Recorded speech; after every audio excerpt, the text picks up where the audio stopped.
우리 지난 시간에 나누었던 5가지 주제를 함께 읽고 오늘 사명 이야기 6번째 이야기 들어가도록 하겠습니다. 자, 1번 같이 읽어봅니다. 시작. 중요한 것은 무슨 일을 얼마나 잘하고 있느냐가 아니라 그가 누구냐입니다. 2번째, 하나님의 주권을 인정하는 것이 사명자의 삶의 시작입니다. 3번째, 우리 인생의 참된 행복은 하나님께 덜미 잡힌 삶 속에 있습니다. 4번째, 사명을 감당하는 삶은 자기 부인에서부터 출발합니다. 5번째, 사명의 자리에 서 있는 사람에게는 담대함이 있습니다. 아멘. 오늘 사사기 14장 19절 한번 읽어볼게요. 같이 읽습니다. 시작. 여호와의 영이 삼손에게 갑자기 임하심에 삼손이 아스글론에 내려가서 그곳 사람 30명을 쳐 죽이고 노력하여 수수께끼 푼 자들에게 옷을 주고 심히 노하여 그의 아버지의 집으로 올라갔고. 자, 2장 지나서 사사기 16장 21절 말씀 또 읽어봅니다. 시작. 블레셋 사람들이 그를 붙잡아 그의 눈을 빼고 끌고 가사에 내려가 놋줄로 매고 그에게 옥에서 맷돌을 돌리게 하였더라. 아멘.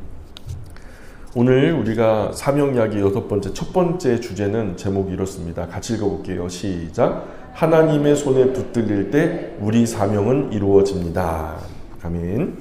사사기에서 가장 많은 분량 차지하는 사사 이야기, 이 삼손이죠. 삼손의 분량이 가장 커요. 삼손의 생애는 그리스도인에게 많은 생각할 거리를 제공합니다. 우리가 나누고 있는 사명 이야기 관점에서도 좀 삼손의 삶을 생각할 때 깊은 통찰을 가져올 수 있으리라고 생각합니다. 삼손은요, 출생 전부터 블레셋의 손에서 이스라엘을 구원하는 일을 위해서 하나님이 부르신 사람이에요. 어머니 태중에서부터 준비한 사람, 사사시대를 끊어낼 만한 정말로 구별된 하나님의 나시린으로서 하나님은 삼손이라는 사람을 준비시켰죠. 정말로 거룩하고 구별되게 잘 준비하셨어요. 자, 그렇게 하나님은 삼손을 부르셨고 그에게 여호와의 신을 가득 부어주셨죠. 그때마다 삼손은 이스라엘 구원을 위해서 보통 사람은 상상조차 할 수 없는 초인적이고 놀라운 힘을 발휘하면서 엄청나게 큰 일들을 행했죠. 맨손으로 사자를 찢어 죽이는 거예요. 우리는 사자 보기만 해도 무서워요. 저는 저희 집에 고양이가 한 마리 있는데요. 그 고양이가 우리 집에 왔는데 고양이가 무섭더라고요. 깨물까봐. 근데 이 고양이의 수백 수천 배의 큰 그냥 사자가 눈앞에 있는데 그것과 맞설 생각을 누가 합니까? 그 제정신인 사람이 아니잖아요. 그죠? 근데 그것도 뭔가 도구가 있어서 칼이나 창이 있어서 맞서 싸운 게 아니라 그저 물려고 달려드니까 입을 잡아가지고 찢어서 그냥 죽인 거죠. 아스글론 성에서 여러분 17대 1이라는 말은 많이 들어보셨는데 우리 아버지들 다 예전에 왕년에 한 17대 1씩 하셨잖아요. 그죠? 근데 삼손은요 30대 1이에요. 이 삼손 한 사람이요 아스글론 성에서 장정 30명을 때려 눕히고요 옷을 뺏어가지고 내기에서 지니까요 그 옷을 사람들에게 주었죠. 또 나귀턱벽 하나로요 1,000명의 사람을 쓰러뜨린 사람이 삼손이죠. 이게 지금에 와서 성경에 기록돼 가지고 이런 수많은 기사와 이적들 틈에 이게 끼어 있으니까 그렇지, 만약에요 삼손이라는 사람이 현재의 저와 여러분의 시대에 이런 사람이 왔다고 생각해 봐요. 그런 사람이 활동하고 있다고 생각해 봐요. 그야말로 이 중근동 일대의 어떤 스타죠, 스타. 그리고 최후에는 거대한 신전 기둥을 맨손으로 그냥 2개를 쓰러뜨리면서 신전의 사람들이 그가 평생에 죽인 사람들보다 더 많은 사람들이 그 신전에서 깔려 죽었다고 성경은 기록하고 끝나요. 여기서 주목할 것은 일반인은 상상도 할 수 없는 이 초인적인 힘으로 놀랍고 기이한 일들을 행했다라고 하는 것이 아니에요. 야, 이 삼손이 얼마나 초인적인 힘으로 우리가 상상하지 못할 엄청난 일을 행했는가, 이것 때문에 놀라자 그러는 게 아니고요. 이런 놀라운 초인간적인 역사가 일어나기 전 과연 그에게는 어떤 일이 있었는가? 성경에 뭐라고 써 있냐면 먼저 그에게 여호와의 신이 크게 감동하였다. 여호와의 신이 크게 감동하였다. 그렇게 기록되고 있다는 거예요. 이런 놀라운 일들이 일어났다는 사실을 주목해야 돼요. 여호와의 신이 크게 감동하였다. 이처럼 삼손은 하나님의 손에 완전히 붙들렸을 때 그 큰 능력을 발휘했던 거죠. 하나님께서 부어주신 힘으로 하나님께서 그에게 원하셨던 그 일을, 그 사명의 일을 감당할 수 있었던 거예요. 개인의 엄청난 능력이 아니라 하나님의 능력이었단 말이에요. 그러나 삼손이 하나님의 손에 붙들리기를 거부하죠. 이후에 사악한 블레셋 사람의 손에 붙들려요. 그가 하나님의 원칙들을 깨버리고, 그가 하나님을 향하는 서약을 깨버리고 하나님의 손을 거부한 이후 사악한 블레셋 사람 손에 붙들리고, 삼손의 사명은 이스라엘 블레셋 손에서 구해야 하는 아주 큰 사명이 주어졌는데, 그러나 그가 소유했던 사명에 비해서 삼손의 삶의 결과는 너무 초라하게 끝나버려요. 마치 나귀턱뼈가 삼손 손에 들려져서 최고의 무기가 돼서, 어떤 용사가 그 나귀턱뼈 하나로 일천을 쓰러뜨리겠어요. 아무리 최고급 무기를 손에 쥐어줘도요, 1000명을 때려 눕히는 것은 쉽지 않아요. 총이라 해도 어렵죠. 근데 삼손 손에 들려졌을 때의 최고의 무기였던 나귀턱뼈가 삼손의 손을 떠나니까 그저 사람들 발에 거슬리는 하찮은 물건이 되었던 것처럼, 길거리에 놔둔 출처를 알 수 없는 뼈다귀처럼 하나님 손 떠난 삼손은 별로 특이할 만한 것이 없는, 어쩌면 평범한 범인들보다도 못한 사람이 되어버렸어요. 훨씬 더 비참한 신세가 되어버렸단 말이에요. 구원받은 하나님 자녀는 누구나 하나님께 쓰임받고 싶어요. 하나님, 저 하나님이 원하시고 기뻐하시는 그 일에 멋지게 쓰임받고 싶습니다. 이런 소원이 없으면요, 우리의 구원을 의심해 봐야 돼요. 많은 그리스도인이요, 정말로 그렇게 쓰임받기를 원하면서도 보편적인 고백은 어떻게 하냐면 주로 이렇게 해요. 하나님, 내가 이 일에 꼭 쓰임받아야겠습니다. 그러니 이러이러한 지혜와 능력, 이러이러한 어떤 물질, 이러이러한 그 성공, 이러이러한 승리를 나에게 주십시오. 잘 부탁합니다. 이 주도권이 어디 있어요? 우리는 사명이 있어서 자기 중심적인 생각을 버리지 못할 때가 많아요. 우리는 해야 할 일뿐만 아니라 그 일을 진행하는 방법까지도 하나님과 상관없이 스스로 결정하고 도와달라고 기도해요. 이미 전부 다 세팅해놓고 하나님은 도와주시기만 해달래요. 나 자신이 누구에게 붙들려 있는지도 모른 채 자기 마음대로 하는 기도죠. 내가 누구의 사명을 이루어야 되는지를 모르는 거예요. 이 사명은 누구에 관한 거예요? 나에 관한 거예요? 하나님에 관한 거예요? 나의 사명이 아니에요. 하나님의 사명이지. 하나님이 내게 주신 그 사명이란 말이에요. 삼손이 태중에서부터 받았던 블레셋에게서 이스라엘 백성들을 구해라 라고 하는 사명이 이 삼손의 거예요? 하나님의 거예요? 하나님의 것이었단 말이에요. 근데 우리는 주도권이 꼭 우리에게 있어요. 이거 도와달래요. 그 주도권이 하나님께 있는 게 아니에요. 하나님은 우리 장단에 맞춰 춤추는 분이 아니잖아요. 우리가 하나님 장단에 맞춰서 춤을 춰야 되는 거죠. 하나님께서 사람을 들어 쓰시는 거죠. 하나님 자신의 일을 사람을 통해서 이루기를 기뻐하시잖아요. 오직 하나님 목적에 따른 하나님 결정과 하나님 방법이 동원되는 것이죠. 여기서 역전이 벌어지면, 혼선이 벌어지면 문제가 생긴단 말이에요. 하나님 일은 우리 사정이나 형편과 상관없어요. 언제나 독립적이세요. 하나님은 거대한 큰 강물처럼요, 우리랑 상관없이 하나님은 큰 계획과 원대한 비전을요, 혼자 우주 가운데 펼치시는 분이에요. 그 비전에 들어쓰기를 원하시는 분들이 하나님 형상대로 지음받은 저와 여러분이거든요. 하나님을 나의 하나님이라, 그분께서 우리에게 생명의 길로 주신 예수님을 나의 구주와 주님이라 고백하는 사람들을 통해서 하나님의 이 원대한 꿈과 비전을 이루기를 원하신단 말이에요. 그러니 하나님 손에 붙들릴 때에만 우리는 하나님 사람인 거예요. 그리고 사명은 사람이 이루려는 것이 아니라 하나님 자신의 사랑을 받은 자녀와 함께 일하기를 즐거워하시는 하나님께서 하나님 자신의 손에 붙들린 자녀를 통해서 이루시는 거예요. 아이들과 함께 퍼즐 조각을 맞춘 적이 있어요. 어렸을 때, 지금 하윤이도 깐난쟁이였을 때 승윤이랑 같이 1000조각짜리 그 퍼즐을 했어요. 근데 이 꼬맹이가 뭘 알아요? 1000조각짜리 피스는요, 허리가 막 끊어질 것 같아요. 밤을 새도 다 맞추기가 어려워요. 근데요, 몇 조각 남겨놓고 일부러요, 한 대여섯 조각 남겨놓고 널어놨어요. 자, 맞춰볼까? 그랬더니 승윤이가 곧잘 5개를 이렇게 맞추더니요, 쏙 맞춰가지고 완성을 시킨 거예요. 저 혼자 할 수 있어요. 얼마든지요. 그런데요, 몇 조각을 얘가 놓음으로 인해서 이것은 나의 혼자의 이 개인의 작품이 아니라 너와 나의 공동 작품이 되는 거예요. 이게 어떤 의미인지 아세요? 아빠와 아들이요, 공유함으로 너와 나, 우리의 합작품이라고 하는 그 이름을 달기까지 이것에 대한 그 가치는요, 서로에게 있는 거예요. 관계 안에 있는 거죠. 하나님이 그렇게 하길 원하세요.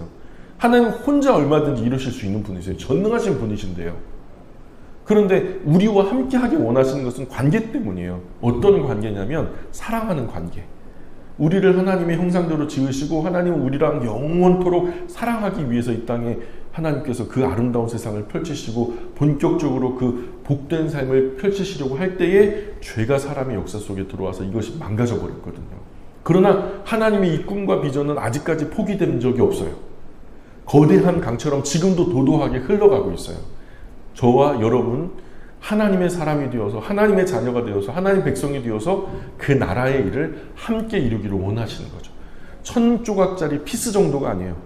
영원한 우주의 빈 공간 모든 부분들을 그분의 형상대로 지음받은 아름다운 하나님의 자녀들이 함께 그 일들을 동역하길 원하시는 거죠.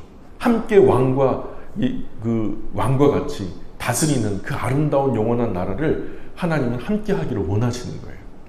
정리할게요. 내 인생의 사명의 완수 여부는요, 지금 내가 하나님 손에 붙들려 있는가 여부에 달려 있어요.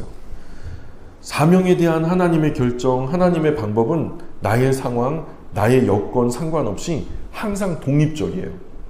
사람의 정치, 경제, 사회, 문화를 초월하세요. 개인의 상황, 여건, 처지, 동기를 초월하세요. 이 모든 것을 주도하는 분은 하나님이시라고요. 사명은 하나님 거예요. 이 사실을 기억하면서 사명을 대하는 나의 태도를 깊이 반성해야 돼요. 마치 이 사명이 내 것이나 되는 양, 그렇게 내가 주도적으로 내가 주재하려고 하고 내가 주관하려고 하는 그런 오만불순한 태도는 사명자에게는 어울리는 자세가 아니란 얘기죠. 두 번째 주제는 같이 읽어보겠습니다. 시작. 사명 따라 사는 사람의 인격적인 특징은 하나님 이름에 목숨 거는 것입니다. 예. 시편 91편 14절에는 이런 말씀이 나와요. 같이 읽어볼게요. 시작. 하나님이 이르시되 그가 나를 사랑한즉 내가 그를 건지리라. 그가 내 이름을 안즉 내가 그를 높이리라. 아멘. 폴란드 음악가 쇼팽은 피아노 연주, 작곡 아주 천재적인 재능을 가지고 있었죠. 그가 20살 때 프랑스로 유학을 가요. 그때 쇼팽의 아버지가 쇼팽에게 이런 부탁을 했어요. 쇼팽, 너 폴란드의 자랑이 되어주렴. 폴란드가 자랑할 만한 사람이 되어달라는 얘기죠. 쇼팽의 아버지는 아들의 마음속에 깊이 조국을 심어주고 싶었어요. 또한 쇼팽의 선생님 역시 떠나는 쇼팽에게 작은 은잔에다가 폴란드 흙을 갖다 이렇게 한 스푼 담아주면서 뭐라고 그랬냐면, 쇼팽 어디를 가든지 너의 나라를 잊지 말어. 이 한 줌 흙 따뜻한 마음으로 늘 사랑해 주게나. 너는 폴란드 사람이야. 그렇게 얘기를 했다는 거예요. 쇼팽은 공부하는 동안 힘들 때마다 은잔을 열어봤대요. 그 폴란드의 흙을 만져봤대요. 그러면서 마음을 다졌죠. 나는 폴란드 사람이야. 폴란드 이름 더럽혀지지 않도록 열심히 살아야지. 그렇게 쇼팽은 공부하던 젊은 날들을 자신의 나라 앞에 부끄러운 모습으로 서겠다고 열심히 노력하는 삶을 살았다고 그래요. 비록 쇼팽은 38살 젊은 나이에 세상을 떠나요. 그러나 쇼팽의 삶은 누구보다도 세계 속에서 폴란드 이름을 아주 크게 드높였던 위인이라는 것은 자타가 다 인정하는 바죠. 그것을 입증하기라도 하듯 쇼팽은요, 이런 유언을 남깁니다. 폴란드 흙이 담긴 은잔을 나의 무덤에 함께 넣어주세요. 죽어서도 폴란드 사람이고 싶었던 이 쇼팽이었죠. 쇼팽은요, 죽는 순간까지 조국의 이름을 위해서 살았고 조국을 향한 그리움으로 가득한 생애를 살다 갔습니다. 이 땅의 유한한 나라, 이 조국의 이름을 위하여 살아도 이런 삶이 가능하다면 하나님 나라, 그분의 이름을 위하여 살아야 할 하나님 백성인 우리는 과연 어떤 삶을 살고 있는가? 쇼팽이 그런 삶을 살았다면 우리는 어떤 삶을 살고 있는가? 쇼팽이 위하여 살았던 그 나라, 오늘 우리가 위하여 사는 그 나라, 어떤 차이가 있을까? 시편 91편 14절에요. 하나님은 자신을 사랑하는 사람을 건져주시겠다고 약속하시죠. 그쵸? 나를 사랑하기 때문에 내가 그를 건져줄 거야. 건져준다는 말이 뭐죠? 구원한다는 말이죠. 그가 내 이름을 아니까 내가 그를 높여줄 거야. 그쵸? 자, 여기서 보면은요, 나의 이름을 아는 사람을 높여주겠다 약속하시죠. 그래서 자신을 사랑하는 사람은 건져주고, 바로 뒤에 따라 나오는 구절에서 나의 이름을 아는 사람은 높여주고, 두 구절이요 병행을 이루어요. 나를 사랑한다 라는 말과 내 이름을 안다 라는 말이 동일한 의미로 사용되고 있다는 거예요. 즉 하나님의 이름을 아는 것, 곧 하나님을 사랑하는 거라는 말이죠. 하나님을 사랑하는 것은 곧 하나님 이름을 알아 그분 위에 산다는 얘기예요. 그런 뜻이죠. 우리는 이런 삶의 모습을 바울에게서 볼 수 있어요. 바울에게 사명을 따라 사는 사람의 인격에 나타나는 이 하나님 이름에 목숨 거는 헌신을 발견하게 됩니다. 바울이 그토록 자주 강조하면서 사용했던 그리스도 안에서라는 말, 그리스도 안에서라는 말은요, 문맥에 따라서는 그리스도의 이름을 위하여라는 말로 바꿔 쓸 수 있어요. 빌립보서 1장 20절 21절에서 바울은요, 감옥에서 죽을 수 있는 상황에 처해요. 그러나 빌립보 교회 그리스도인들에게 내가 곧 죽게 됐다라고 우울해하거나 내가 지금 얼마나 불쌍한지 아니, 얼마나 무섭고 뭐 서러운지 아니, 이렇게 얘기한 게 아니라 교회 그 감옥 밖 빌립보 교회 그리스도인들에게는요, 뭐라고 말하냐면 기뻐하라, 기뻐하라 그래요. 그러면서 자신이 감옥에 갇히거나 죽더라도 전파되는 것이 그리스도 예수라면 자기는 온전히 그것으로 기뻐한다라고 그래요. 자, 한번 읽어볼까요? 빌립보서 1장 20절 21절입니다. 시작. 나의 간절한 기대와 소망을 따라 아무 일에든지 부끄러워하지 아니하고 지금도 전과 같이 온전히 담대하여 살든지 죽든지 내 몸에서 그리스도가 존귀하게 되게 하려 하나니 이는 내게 사는 것이 그리스도니 죽는 것도 유익함이라. 아멘. 이것이 사명 따라 사는 사람의 인격적인 특징이에요.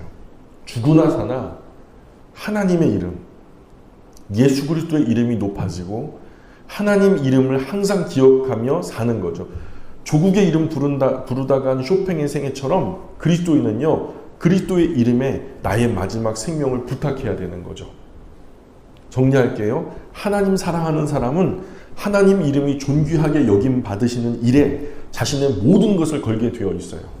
그저 내가 순간 내 코앞에 있는 이익 때문에 그리스도인이라는 이름표 가리고 그 사사로운 이익에 취해서 눈이 멀어서 추한 그리스도인의 추태를 보이는 그런 모습이 사명자의 모습이 아니라, 비록 내가 이 땅에서 100년 미만에 조금 어려움 당하고 손해보더라도 하나님의 이름이 높아지고 그 이름이 누추해지지 않는다면 내가 그분을 위해서 사나 죽으나 손해보나 어려움 당하나 괜찮다는 거죠. 나는 하나님 이름을 위해서 모든 걸 걸고 있냐는 거예요. 하나님 이름이 나의 인생을 통해서 어떻게 여겨짐을 받기를 원하시나요? 여기서 사명자의 시금석이 되는 거죠. 세 번째 주제는 같이 읽어봅니다. 시작. 사명자는 청지기 정신으로 살아갑니다. 베드로전서 4장 10절의 말씀을 같이 읽어볼게요. 시작. 각각 은사를 받은 대로 하나님의 여러 가지 은혜를 맡은 선한 청지기같이 서로 봉사하라. 아멘. 조지 뮬러 아세요?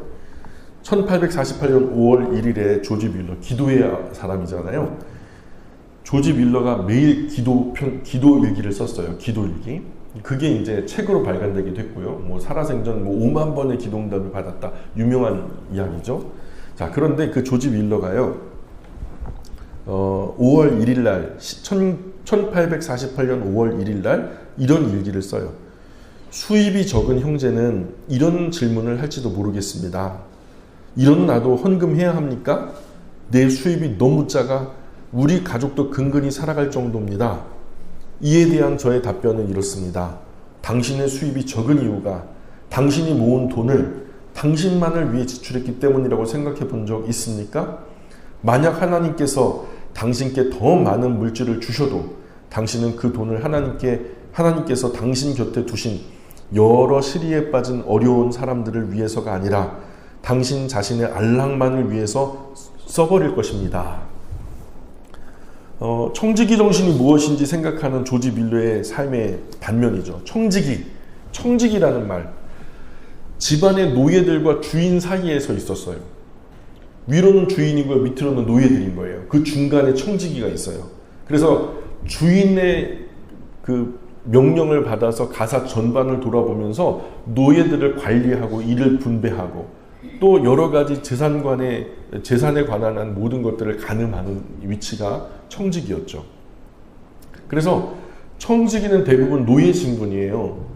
당시 노예에 대한 모든 권한, 심지어 생사 여탈권까지도 주인에게 있었거든요. 그렇기 때문에 청지기를 비롯한 노예들은 자기 소유가 없었어요. 그러나 청지기는 그 집안 모든 일을 관리할 수 있는 특권이 주어졌어요.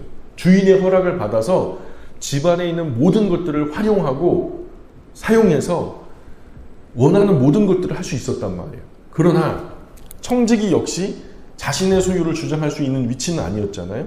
만약에 청지기가 주인이 자기에게 관리하라고 맡긴 재물, 물질에 욕심을 내면서 자기 것이 될 수 없는 것 때문에 절망했다면 그는 정직하고 성실하게 청지기로서 자기 일을 감당할 수 없었을 거예요.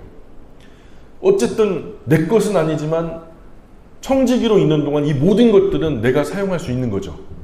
그쵸? 주인 것이지만 다 사용할 수 있어요. 누릴 수 있어요. 우리가 누리고 있는 자원 모두 하나님께로부터 온 거예요. 아멘입니까? 아멘하기 싫으세요? 내가 지금 누리고 있고 가지고 있는 모든 자원 모두 다 하나님께로 온 거 맞아요? 정확하게 말해서 내 거 다 하나님 소유가 맞냐 말이에요. 이 고유한 소유권은요, 세 가지 권리를 말해요. 하나님 마음대로 할 수 있다는 주제권. 마음대로 할 수 있어요. 버리든지 아니면 뭐 취하든지 남 주든지 뭘 하든지 모든 것들을 주재할 수 있는 주제권이 이 모든 것의 소유주이신 하나님께 있단 말이에요. 그리고 마음대로 줄 수 있는 수여권도 있어요. 아, 하나님 왜 줍니까? 쟤한테 받을 자격도 없는 앤데 왜 쟤한테 저렇게 큰 것을 줍니까? 그거 누구 마음이에요? 하나님 마음이에요. 수여권이라는 거예요. 또 하나님 마음대로 돌려받을 수도 있어요. 줬지만 그것은 그 사람 게 아니에요. 결국에는요, 100년 미만 잠깐 위탁된 것이기 때문에 다시 돌려놔야 되는 건데요. 하나님이 이거 다시 찾아야 되겠다 그러면요, 찾으셔야죠. 회수권. 하나님의 회수권. 하나님의 주재권. 하나님의 수여권. 이걸 부정하면 내 인생의 주제는 나은 거죠. 지금 이 순간 하나님께서 나에게 맡겨주신 모든 자원들에 대해서 주재권을 발동하시면 어떤 일이 벌어질까요? 너 생명, 너 육체, 너 건강, 너 모든 가진 것 내가 내 마음대로 이제부터 할 거야. 내 뜻대로, 내 원하는 대로 할 거야 라고 하나님께서 막 나를 부리기 시작하고 내 모든 소유를 활용하기 시작하면 어떤 일이 벌어질까요?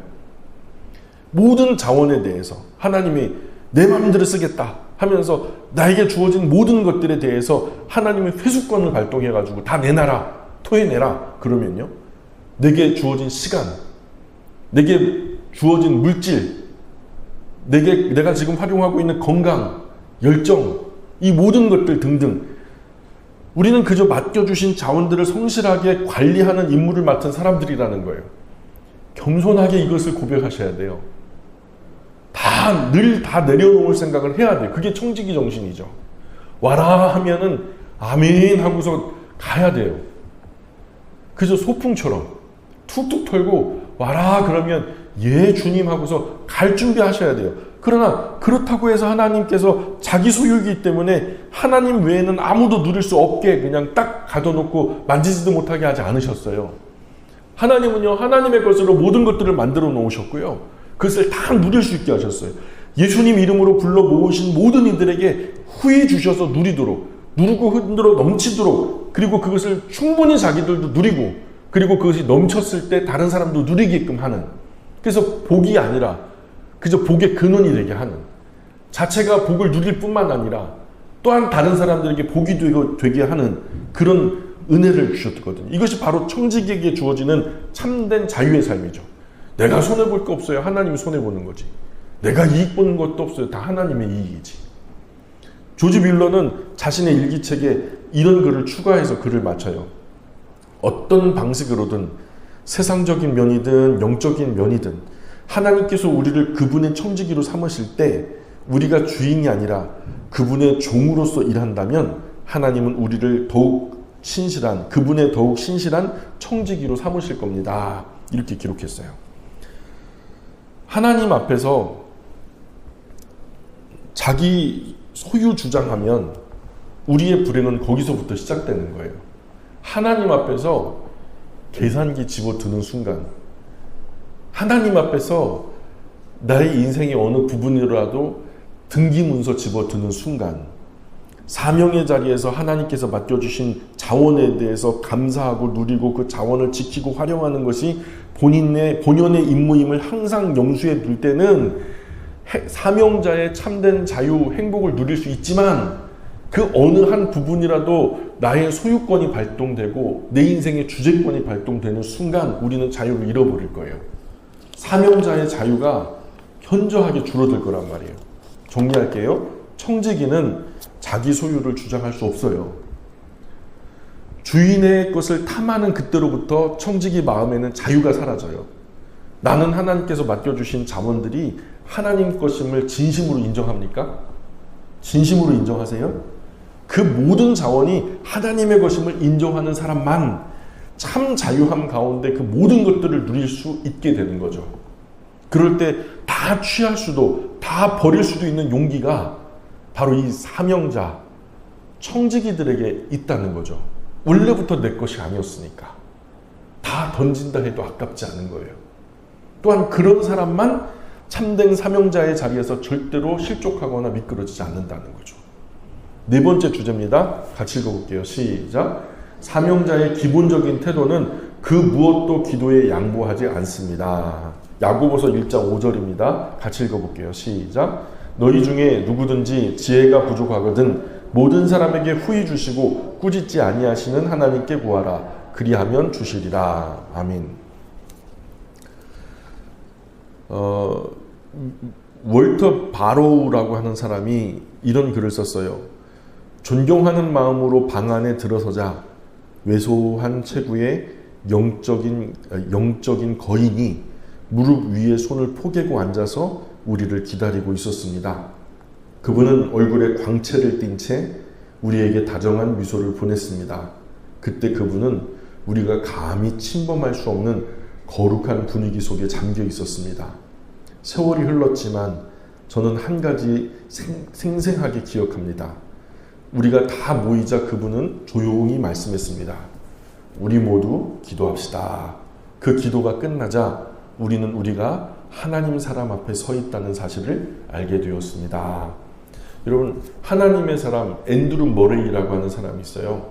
겸손이라고 하는 책을 쓴 사람이고 일평생 하나님 앞에 더 겸손하고 더 경건해지고자 열심히 노력했던 참 그리스도인이었죠. 근데 그 삶을 보면서 윌터 바로우가 이 노년에 마지막 하나님의 부르심을 받기 얼마 전 앤드루 머레이의 그 모습을 보면서 참 하나님의 사람이었다. 자, 그 교회 역사를 볼 때 참된 사명자의 특징은 언제나 기도였어요. 그가 남 앞에 나서기 좋아하고 성격상 외향적이고 관계 중심의 사람이고 그런 거 좋아하는 사람이고 그런 걸 다 교회에서 맡은 일 맡고 그런 것 때문에 교회에서 그런 일을 맡고 있는 사람인지 아니면은 하나님 너무 사랑해서 그 많은 일을 하고 있는 사람인지 그 선명한 구분점이 바로 뭐냐면 기도라는 거예요. 기도. 내가 뭔가 사람과 막 취합해가지고 뭔가 으쌰으쌰 하는데 그게 그냥 내 천성이 그렇고 외향적으로 그렇고 그냥 이게 내가 하고 싶어서 하는 거라면 또는 사람들의 영광과 명예나 여러 가지 다른 이유에서 그런 거라면요 절대로 기도하지 않죠. 그냥 내 생각만 하는 거예요. 계획 짜고 그게 좋으니까요. 그런데요, 하나님 너무 사랑해서 그 많은 일을 할 때에 내가 비록 싫어도요, 괴로워도 하고, 꼭 해야만 하니까 하고, 그런데요, 그것이 좋든 싫든 간에 그것을 하나님 때문에 하는 사람의 가장 중요하고 선명한 기준점이 뭐냐면 기도한다는 거예요. 그것을 사명으로 감당하느냐, 아니면 내가 좋아하는 취미나 그냥 어떤 봉사 차원에서 하는 거냐. 하나님 뜻이 이루어지는 것을 진심으로 사모하는 사람은요, 절대로 기도 없이 그 사명 감당할 수 없기 때문이에요. 내가 계획해도요, 이루시는 것은 하나님이 이루신다는 것을 알아요. 하나님의 사람들은 그걸 알아요. 삼손처럼 하나님의 신이 내게 임하지 않으면 나는 보통 사람보다 못한 사람이라는 걸 알아요. 사명자들은 그걸 아는 사람들이라고요. 그래서 기도하지 않으면 일할 수 없다는 것도 알아요. 하나님 은혜로 구원 얻었어요. 그 구원에 담긴 하나님의 크고 놀라운 계획도 알게 되었어요. 그래서 하나님 소망이 이제는 내 소망이 되었어요. 그런데 아무리 살펴봐도 하나님의 이 거룩한 계획을 이루기 위해서 필요한 자원이 내 안에는 없어요. 그 소원 이루어 드리고 싶고, 그 소원 내가 죽더라도 살더라도 그렇게 되도록 나도 노력하고 작은 눈꽃만큼의 힘이라도 보태고 싶은데, 아무리 눈을 씻고 찾아봐도 내 안에는 그런 자원이 없어요. 이런 현실 속에서 참된 그리스도인은 기도하지 않을 수가 없단 말이죠. 한 큰 병원 외과 의사가요, 수술실에 들어가기 전에 항상 혼자만의 시간을 가져요. 그의 놀라운 의술, 그 침착성, 순간 큰 위기가 닥쳐왔는데 다른 사람들은 어떡하지 하면서 막 그 수술방 안에 있는 많은 그 제자들이요, 당황해가지고 어쩔 줄 모르는데 아무 일이 없는 거예요. 정말 평온한 모습으로 하나하나 그 어려움들의 요소들을 해결해 나가고 결국 한 사람을 살려내는 그런 수술. 그게 한 번이 아니라 수차례 수십 차례 그런 일들을 경험하니까 젊은 제자들이요, 이 외과 의사를 얼마나 존경하게 됐는지 몰라요. 그 중에요, 한 젊은 제자가요, 용기 내가지고 나도 선생님처럼 정말 뛰어난 외과 의사가 되고 싶노라. 선생님, 수술실에 들어오시기 전에 혼자 뭐 하시는 거예요? 혹시 그 시간이 선생님 수술하실 때 보여주시는 그 놀라운 집중력, 침착성의 비결입니까? 그 시간에 주로 무슨 생각하시죠? 하면서 이 스승의 노하우를 배우고 싶었던 거죠.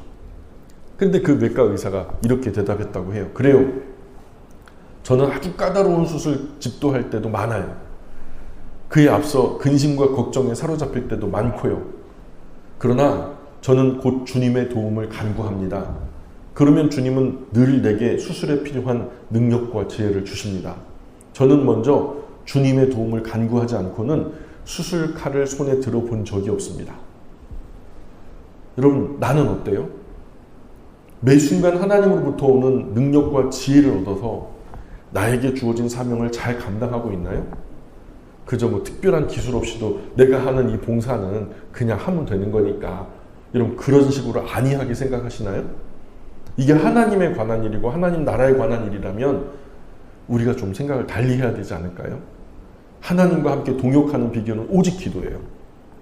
한 자매님이 송파에 있는 모 교회에, 제가 동기였기 때문에 잘 알아요, 전도사로 부임을 했어요. 근데요, 사명자예요. 누가 봐도 탁월해요. 근데 이 자매가요, 그 교회에 가가지고 수많은 스태프들이 있는데요, 처음으로 맡겨진 게요, 뭐 20대 초반이니까 뭐 할 게 뭐가 있겠어요. 그 데코레이션을 맡은 거예요. 데코레이션이 뭔지 아세요? 예배당 꾸미는 거예요. 근데요, 이 전도사님이요, 이 대한민국에서 이런 데코레이션으로 유명한 교회들요 50군데도 더 돌아다닌 거예요. 사진기도 희귀했던 시절에 사진 일일이 찍으면서 그걸 갖다가 전부 다 자기 교회에 적용하느라고 막 밤을 새면서 뭐 만들기도 하고 뭐 프린팅도 하고 뭐 현수막도 만들어 보고 하면서 그 교회 이 데코레이션이요 정말 세계급 많은 대형 교회, 중형 교회들이요 이 교회에 와가지고 데코레이션 세미나를 하는 거예요. 이 전도사님이요, 졸지에 20대 초반에 데코레이션 전문가가 된 거예요. 그래서 절기마다 어떻게 예배당 앞에 성탄 분위기는 어떻게 하고, 추수감사절은 어떻게 하고, 현수막은 어떤 게 좋고, 여기에 어울리는 성경 구절은 이런 게 좋고, 완전히 전문가예요. 그거 가지고 세미나를 주최할 정도로 지금도요 활동하고 있는 줄 알아요. 그때 그 초년의 사명자의 자세로서 정말 이 내가 맡겨진 이거 얼마든지 그냥 목사님 원하는 대로 그냥 맡기면 돼요. 출력 그냥 맡겨. 거기 추수감사들 맞는 거 있죠? 그거 그냥 출력해가지고 밑에 교회 이름 바꿔가지고 그 적당한 걸로 하나 해주세요. 이렇게 할 수 있었죠. 근데 사명자는요, 그게 쉽지 않아요. 자존심이 상해서 그렇게 하고 싶지 않은 거예요. 여러분, 나는 어때요? 하나님으로부터 오는 능력과 지혜를 얻어서 나에게 주어진 사명 잘 감당하고 있나요? 그래서 그럴 기회가 없다고요? 내가 그 기회를 놓치고 있는 건 아니고요? 하나님과 함께 동역하는 비결은 오직 기도예요. 정리할게요. 기도는 하나님 뜻을 알고 하나님 능력과 지혜를 공급받는 방법이에요. 그러므로 사명자는 세상살이 그 어떤 바쁘고 분주한 일 가운데도요, 그 어떤 경우에라도 기도 생활은 다른 잡다한 일들에 양보하지 않는단 말이죠. 기도하고 일하고 기도하는, 그것이 사명자라는 거예요. 마지막 5번째 주제 같이 읽어봅니다. 시작. 사명 감당하기 위해 주신 하나님의 선물들을 활용할 수 있게 만드는 힘은 바른 신앙입니다. 아멘. 마태복음 25장 24절 말씀 읽어보겠습니다. 시작. 한 달란트 받았던 자는 와서 이르되 주인이여 당신은 굳은 사람이라 심지 않은 데서 거두고 해치지 않은 데서 모으는 줄을 내가 알았으므로. 예수님 달란트 비유에서 종들은 주인으로부터 각각 다른 액수의 돈 받았죠. 그 결과 세 사람 모두 다른 결과 나왔고요. 5달란트 받은 종은 받자마자 나가서 열심히 노력해서 10달란트 남겼어요. 2배 남긴 거죠. 2달란트 받은 종도 열심히 노력해서 2배인 4달란트 남겼고요. 주인은 이를 아주 후하게 칭찬해 주었죠. 그에 따라 상급도 줬어요. 그러나 문제의 마지막 종, 1달란트 받은 종은요, 다른 종들에 비해서 적게 받은 것에 불만이 가득해요. 그리고 속된 말로 꼬라지가 나서 이상한 궤변으로 주인의 선대하심에 원망을 응답해요. 이 종은요, 비교를 해요. 다른 종들의 비교로 인해서 가득한 불평과 불만으로 왜 쟤네들은 5달란트, 2달란트 주고 나는 왜 1달란트만 주냐. 그래서 잔뜩 왜곡된 주관으로 주인의 원칙을 잘못 파악하고 있었어요. 주인의 성품에 완고해서 심지 않은 데서 거두고 씨 뿌리지 않은 데서 모으는 줄로 알고 있었던 거예요. 근데요, 그 종은 고이고이 1달란트 땅속에 묻어 간직했죠. 자, 정말 그렇게 생각했을까요? 아니면 그렇게 생각해 버렸을까요? 저는 그렇게 생각해 버렸다고 생각해요. 모르지 않았다고 봐요. 저는 그 종이 그렇게 생각해 버렸다고 생각해요. 주인은 돌아와 맡긴 달란트에 따른 이윤을 보여주기를 원했죠. 앞에 두 종은요, 주인 요구하는 바가 무엇인지 정확하게 파악했고요. 그 결과 달란트를 활용해서 넉넉히 이윤을 남긴 그 결과를 주인 앞에 정산하면서 기쁘게 주인의 칭찬을 받죠. 그러나 1달란트 받은 종은요, 주인이 원하는 것이 뭔지 전혀 파악하지 못해서 1달란트 그대로 묻어둔 대로 가져와요. 하나님은 나에게 사명 주시고 그것을 활용해서 넉넉히 이윤을 남기면서 살아갈 수 있도록 여러 가지 하늘의 선물을 우리 인생에, 나의 인생에 허락해 주셨어요. 아멘. 나에게 그것을 잘 활용하고 살아가야 할 책임이 있다는 거예요. 그 책임을 다하기 위해서는 신앙의 힘이 필요하죠. 믿을 신자, 바랄 앙자, 신앙. 그 신앙의 첫 번째 중요한 요소는 내가 믿고 바라는 존귀한 그분의 성품을 바르게 파악하는 거예요. 바른 것을 믿고 바라야지 엉뚱한 것 믿고 바라다가는 낭패 보는 거예요. 바른 신앙이 뭐냐? 바른 그분 바라보는 거예요. 그리고 바르게 파악하는 거예요. 하나님의 성품을 올바로 아는 것부터 바른 신앙의 시작인 거예요. 돈 많고 신앙 없는 사람이 돈 때문에 망가지는 것은 시간 문제죠. 그러나 바른 신앙이 있는 사람에게 주어진 재물은요, 하나님의 거룩한 도구가 되어서 모자란 것을 채워요. 아픈 곳을 치료하고요, 슬픔을 위로하고요, 어려움에 원만함을 줘요. 한마디로 아주 훌륭하고 적절하게 아름답게 마치 예수님이 그 자리에서 그 돈을 손에 쥐셨어도 그렇게 쓰셨을 것 같은 그런 씀씀이로 사명자들은 그렇게 사용한단 말이에요. 재물뿐만이 아니에요. 지식도 그렇죠. 재능도 그렇죠. 건강도 그렇죠. 관계도 그렇죠. 경험도 그렇죠. 심지어는요. 내가 겪었던 실패나 상처나 아픔이나 슬픔까지도요. 하나님은 그 모든 것들을 은사로 활용하시거든요. 그래서 이런 것들이 나중에 나의 어떤 슬픈 경험, 아픈 경험, 실패한 경험, 괴로운 경험까지도요. 나중에 그 괴로운 사람들, 아픈 사람들, 슬픈 사람들, 절망한 사람들 가까이 가서 눈높이 같이 해서 그들을 일으켜 세우라고. 우리 주님 예수님처럼 그런 질구를 우리에게 허락하실 때도 있거든요. 그러면 그것은요. 우리의 괴로운 어떤 과거의 상처가 아니라 그것 또한 하나님의 선물이라는 거죠. 하나님은 그 모든 것을 은사로 사용하기를 원하세요. 이 모든 것이 신앙이 없을 때는 그저 하나님 원하시는 목적을 위해 사용할 수 없죠. 그냥 원망의 대상이죠. 나 과거에 이랬어. 나 옛날에 엄마 아빠한테 이런 괴로움을 당했어. 나 과거에 이런 왕따를 당했어. 이런 것들이요. 그저 예전의 상처일 뿐이죠. 그런데 하나님 안에서 사명자로 변화되어진 사람은요. 그것이 과거의 상처가 아니라 오늘의 하나님의 선물인 거예요. 달란트 비유에서 종들의 행동을 보면 별 특이할 만한 것을 발견할 수 없어요. 그런데 주인의 말을 들어보면요. 주인은 이미 종들의 마음을 다 읽고 있다라는 사실을 알게 돼요. 주인은 이미 다 알고 계셨구나. 이런 것을 알 수 있는데 뭐라고 말하냐면 참 잘했다. 너는 착하고 신실한 종이구나. 네가 적은 것에 최선을 다했구나.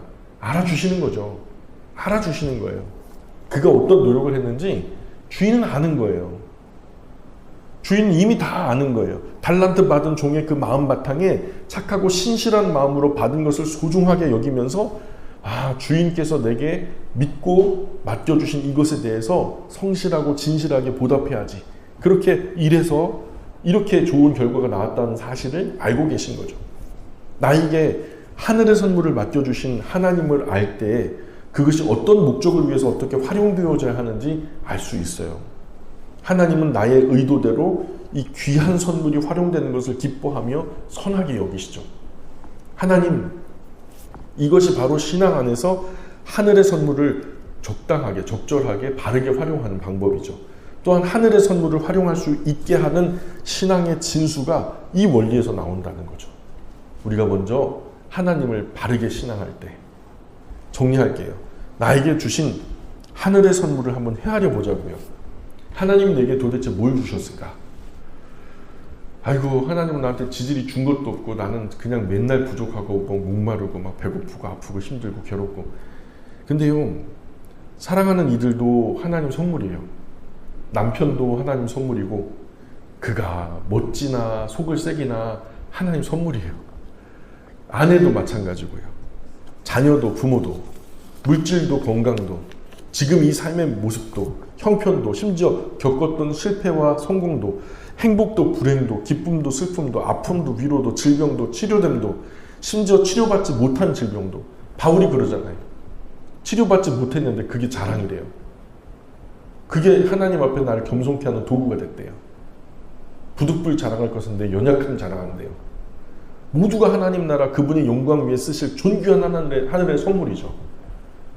내가 지금 살아있고 이 현재의 삶을 살아가는 순간 하나님의 선물을 받지 않은 사람은 한 사람도 없다는 거죠. 하나님은 분명히 뭔가 주신 하늘의 선물, 맡겨주신 일들에 의도하신 곳에 원하는 방법으로 어떻게 활용되어졌는지 언젠가 조목조목 결산하시는 날이 온단 말이에요. 그날을 위해 주인이 돌아오는 그날을 위해 주인의 마음을 흡족함을 드렸던 종들처럼 오늘 바른 신앙 안에서 주신 하늘의 선물을 알맞게 적절하게 활용하여 귀한 열매 가득 맺어 주님 품에 안겨드릴 수 있기를 주님의 이름으로 축원합니다. 정말로 우리 자리에 있는 모두가 착하고 충성된 종아 나와 함께 기쁨에 동참하라 하는 그런 하나님의 초대장을 받을 수 있는 정말 칭찬받는 충성된 사명자들 하나님의 종들이 되었으면 좋겠습니다. 5가지 주제 한번 읽어드리고 마치겠습니다. 하나님 손에 붙들릴 때 우리 사명은 이루어집니다. 사명 따라 사는 사람의 인격적인 특징은 하나님 이름에 목숨 겁니다. 사명자는 청지기 정신으로 살아갑니다. 사명자의 기본적인 태도는 그 무엇도 기도에 양보하지 않습니다. 사명 감당하기 위해 주신 하나님의 선물들을 활용할 수 있게 만드는 힘은 바른 신앙입니다. 기도하겠습니다. 귀하신 하나님,